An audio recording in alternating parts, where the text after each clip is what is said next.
Shalom from Mediarakyat. Actually, it's a comment for Hannah, actually. I was part of the team that helped prepare the Freedom of Information Bill for tabling at the Assembly in 2010 in Elizabeth Wong's office. And I have to say also afterwards, with the implementation of the bill, I felt a bit disappointed by the behavior of the executive. I think last year I tried to get hold of the infamous water agreement, and I tried twice before running out of time to give up. First time, I asked the Menteri Besar's office, where is this agreement now that you said people can look at it? Nobody in the office could tell me where it was. Then I finally found out it was actually housed in the Day One, which I felt was strange because it's an executive document. I went to the Day One to try and find it the second time, and the person in charge of it was away on kursus, with nobody delegated to take over disclosure of that document. So I think there's still quite a way to go, but one thing I think I feel very proud of, and I'm very proud of what you're doing as well, is that the process of developing the FOI was a joint process between the executive and the legislative. And I think it hasn't been talked about enough that this is a model of best practice for Malaysia, because we're so immature in this sense in terms of the development of parliamentary procedure and the relationship between the legislative and the executive. And I think this model really needs to be talked up more as an example that other legislatures in the country, especially the highest one, should follow. Because I myself had actually tried to use the Freedom of Information enactment, and the process is there's a lot of challenges, as you said, and I actually made an application on the quality of water at one point, which became a big issue under the Khalid administration because of the drought and whether there were hazardous minerals in there and so on. There wasn't even an officer at the LUAS, at the water agency, ready to accept the application as is supposed to be. And then the answer didn't come after more than 2 weeks. And then I tweeted about it, and then the press officer then said, okay, we will get back to you, and so on. So I'm not questioning the weakness in terms of staffing and so on, but the commitment or where it's placed in the government of Selangor, or is it just something that's there, but it's pushed aside and that no one really knows about it, as you said. And so what should really be done in terms of efforts to popularize and make the Freedom of Information enactment more real for people, for residents of Selangor and so on? Thank you. Ho Chai, Citizens Network for Better Malaysia. Simon Tiru, you mentioned that recently there was this disclosure that 80% of these enforcement agencies corrupt. I wonder what the MACC, is doing about that. Yeah, that's the first question. Second thing is that another has highlighted this PKFZ issue consistently, so many times. Yet when we see the decision by the court, even though the Port Klang Authority took a case against them, and the federal court has ruled in favor of the Port Klang Authority suit, they choose to settle out of court. How can that be? Who should take up the follow-up action? The analysis has done its part.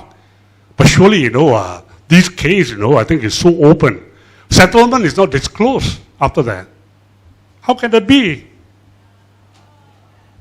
Yeah, I think this injustice is so glaring. I think it has to be handled by somebody. This is a huge problem, freedom of information, etc., etc. But, this has become the culture of this country, not only at the state level, but also at the federal level.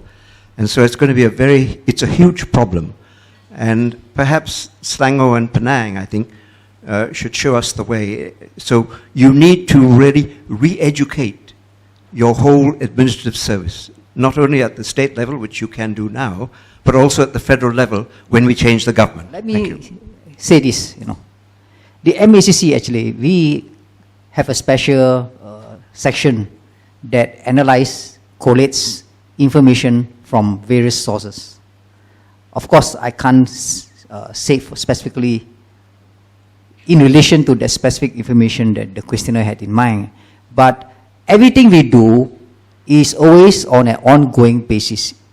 Even as an MACC officer, I may not be aware of what other sections or units of the MACC are doing.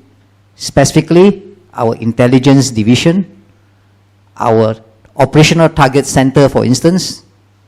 That is why cases that involve the borders of Malaysia, cases that involve cross-border jurisdiction, all these are investigations that require painstakingly efforts and time.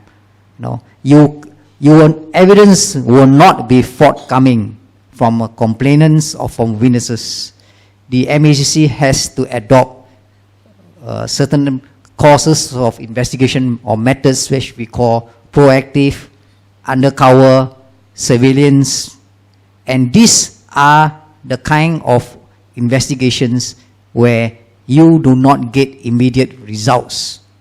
For instance, the recent operation in Sabah or in Sarawak, this you only read about it in the papers, but efforts, intelligent gathering, planning, it takes time to generate certain operation like this. So it is something that you can't do certain things overnight.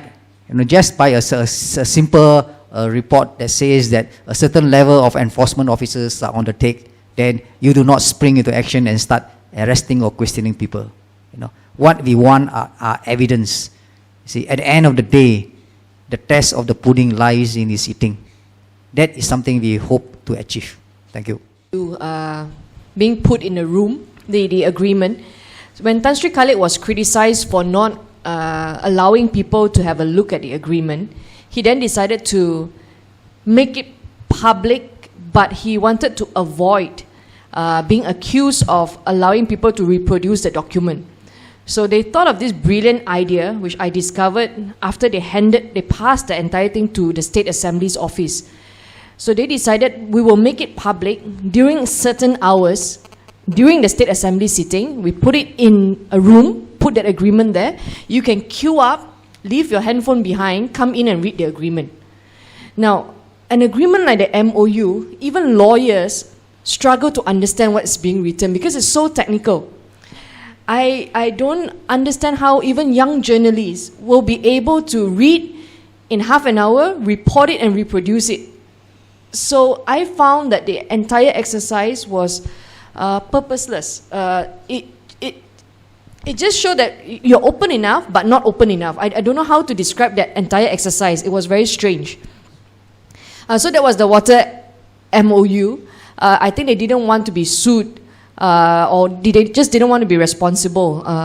And how I discovered was when they announced that it's going to be made public in my State Assembly's office. That's when I discovered also that it's in our custody.